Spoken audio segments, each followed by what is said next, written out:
What if pain isn't the problem, but actually the pathway back to you? You're listening to The Leadership Wound, From Pain to Permission.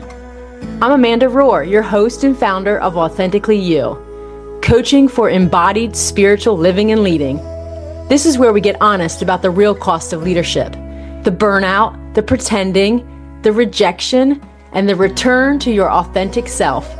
Because this isn't about performance, it's about permission. Welcome to the leader you've always been. I believe rest is leadership. That presence in the here and the now is a form of strategy for self-care and for those I lead. And I believe that choosing margin over momentum isn't weak, it's wise. Because I can't get tomorrow back. Welcome to The Leadership Wound. I'm Amanda Rohr, your host and founder of Authentically You, coaching for embodied spiritual living and leading. Today's episode is shorter than usual, but intentional, because today's message is a real-time example of something I'm coaching on.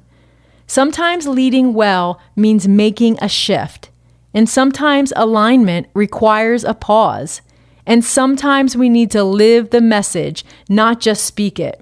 So here's a real-time personal check-in on what I coach and try to live out. I've been loving the rhythm of releasing weekly episodes. It's felt good, purposeful, aligned with everything I've been building in my coaching business. But recently I noticed something stirring inside of me as our family begins to head into a new season of life over the next couple of months. And that is a small voice that keeps saying, Amanda, are your rhythms aligned with who you are and who you are becoming in this season of your family's life? That question wouldn't lead me, and I realized I had to make a decision. Do I just push through this season and stay consistent with maintaining the pace of all this content creation I've been doing? Or do I skip a week and say nothing at all? Or do I pause, breathe, and choose a third option? A way of integrity, embodiment, and intention with what my authentic self is saying right now. Initially, I waffled back and forth between choices 1 and 2 to maintain what I've been doing or do nothing at all. But eventually, after some pause and reflection, I chose the last one, a third way, which is why today's episode is going to be a bit shorter. It's why I'm not rushing forward as if nothing is going on the other parts of my life. And why I'm modeling in real time what it looks like to live the message you're speaking. But if I'm honest, it wasn't my go-to response. It took some outside counsel, i.e. the voice of reason, my husband, because life is full and acknowledging that matters. Our youngest is graduating, and my husband and I are preparing to enter a new chapter as we transition into empty nesters.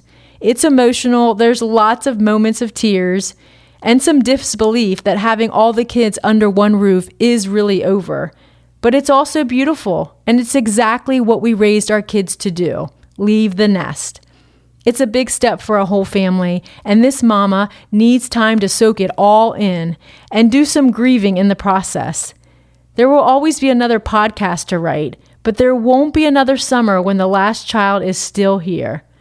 This is a sacred moment, and I don't want to miss it. I want to mark it. And if I'm coaching leaders to create space for meaning, joy, and presence, I have to be willing also to choose it for myself. As leaders, sometimes we forget that if we're leading others, we must also be willing to model what we're asking them to do. You can't lead others into freedom if you're not willing to choose it for yourself. And so here I am. And yes, there are lots of emotions flying around my body these days. And I'm okay with that because I'm taking time to process them. As I try to live the message, I am also trying to make decisions that reflect my values, not just my calendar. My relationship with Jesus comes before anything else. My family comes before my business. And I can only live in the present, not in the past, and certainly not in the future, as tempting as that is sometimes.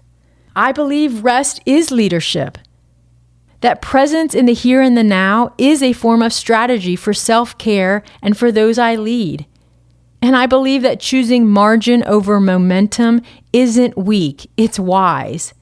Because I can't get tomorrow back. We often think leadership is about pushing through, staying strong, holding it all together, but sometimes leadership means stepping back, taking a breath, and noticing what needs to shift.